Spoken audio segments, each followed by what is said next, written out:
और आइए बात कर लेते हैं इस समय की बड़ी वर्ल्ड ब्रेकिंग की। स्ट्रेट ऑफ हॉर्मुज पर ईरान की बड़ी चेतावनी। आईआरजीसी के पूर्व कमांडर मोहसिन रिजाई का बड़ा दावा, हॉर्मुज में दूसरा कॉरिडोर नहीं खुलेगा। ईरान ने कहा नाकेबंदी जारी रही तो यूएस का बड़ा नुकसान होगा।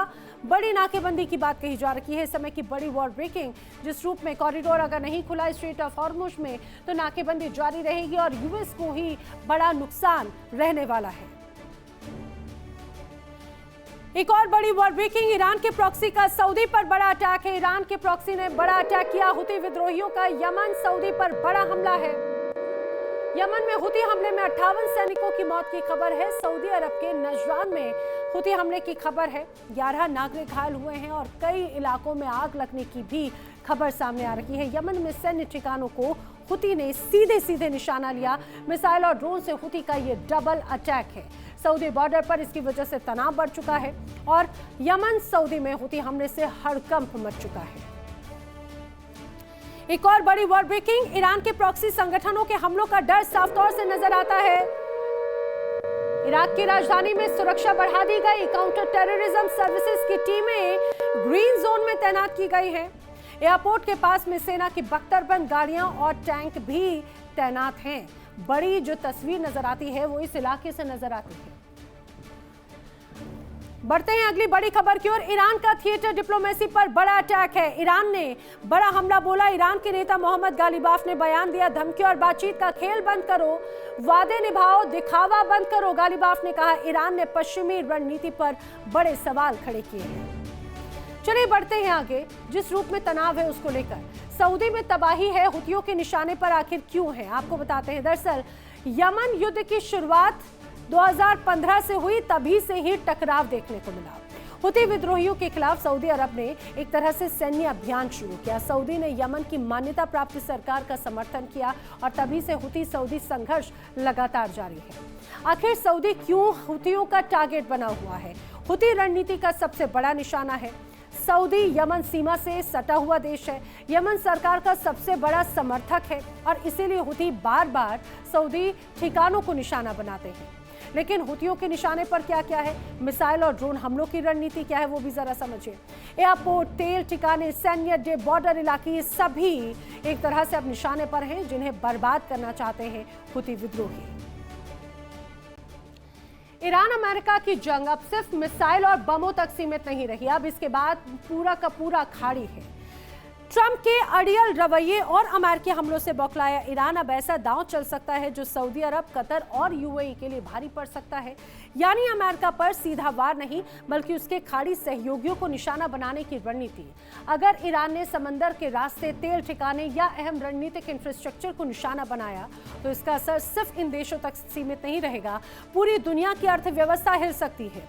ईरान के विदेश मंत्री अब्बास अराक्ची ने खुद फोन करके खाड़ी देशों को दो टूक कह दिया है, डोनाल्ड ट्रंप को रोक लो नहीं तो इसका अंजाम और भी ज्यादा खतरनाक होगा। गाजा की लाल जमीन पर एक नया मोर्चा खुल चुका है। डोनाल्ड ट्रंप का गाजा पीस प्लान कागजों पर तैयार है लेकिन जमीन पर बारूद की गंध और गहरी हो गई। हमास की बंदूकें तनी हुई हैं, इजराइल की जिद बरकरार है। इस बीच इस जंग में 2 नए मुल्कों की एंट्री की भी खबर है जिसने हड़कंप मचा दिया। दावा है कि गाजा में शांति बहाल करने के लिए इंटरनेशनल स्टेबलाइजेशन फोर्स तैनात की जाएगी। लेकिन सवाल ये, क्या बारूद के ढेर पर बैठे गाजा में विदेशी बूट्स शांति ला पाएंगे?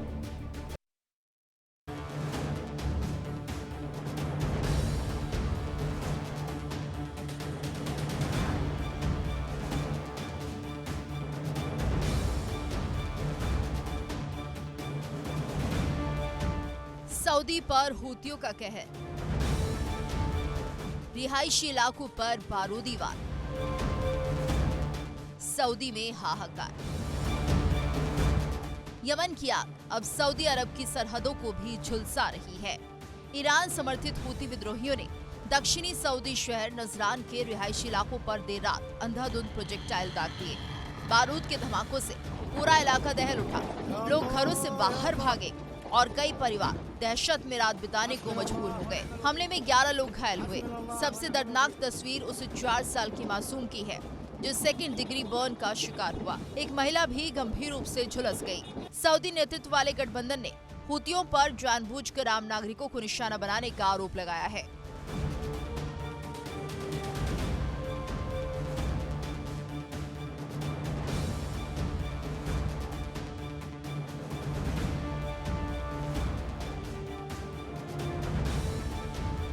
लेकिन यह हमला अचानक नहीं हुआ। इससे ठीक एक दिन पहले हूतियों ने यमन में सऊदी समर्थित सरकारी सेना के सैन्य ठिकानों पर बड़ा हमला किया।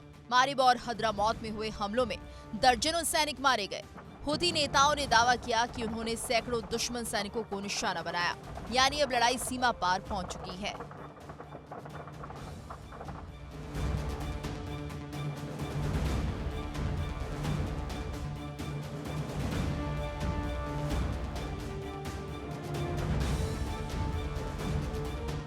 अप्रैल 2022 के युद्ध विराम के बाद यमन में हालात धीरे धीरे सामान्य होने की उम्मीद थी, लेकिन राजधानी सना में ईरानी विमान को रोकने की कार्रवाई, फिर समुद्री नाकेबंदी और अब सऊदी के रिहायशी इलाकों पर हमला, इन घटनाओं ने संघर्ष विराम को लगभग खत्म कर दिया है। एक्सपर्ट मान रहे हैं कि अगर यही सिलसिला जारी रहा तो पूरा पश्चिम एशिया एक बार फिर बड़े सैन्य टकराव की चपेट में आ सकता है।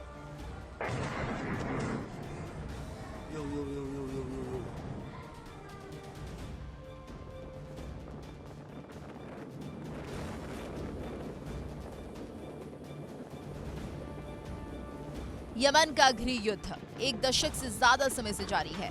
संघर्ष ने लाखों लोगों को प्रभावित किया है और देश को गहरे मानवीय संकट में धकेल दिया है। अब सीमा पार हमलों की बढ़ती घटनाएं इस आशंका को और मजबूत कर रही हैं कि टकराव क्षेत्रीय स्तर पर और व्यापक रूप ले सकता है।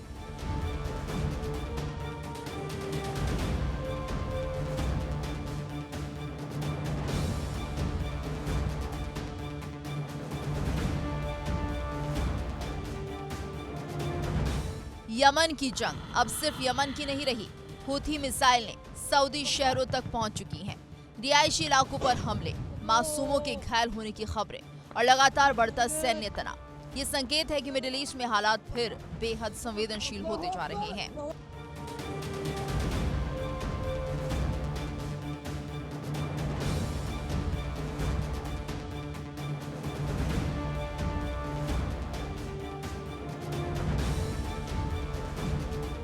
Bureau report, India daily 24/7।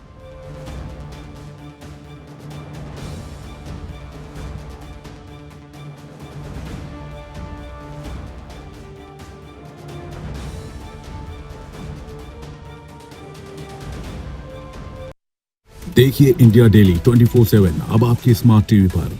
India daily मौजूद है सभी डिजिटल प्लेटफॉर्म पर लाइव और लगातार। इंडिया डेली 24/7 हर दिन राष्ट्र को समर्पित।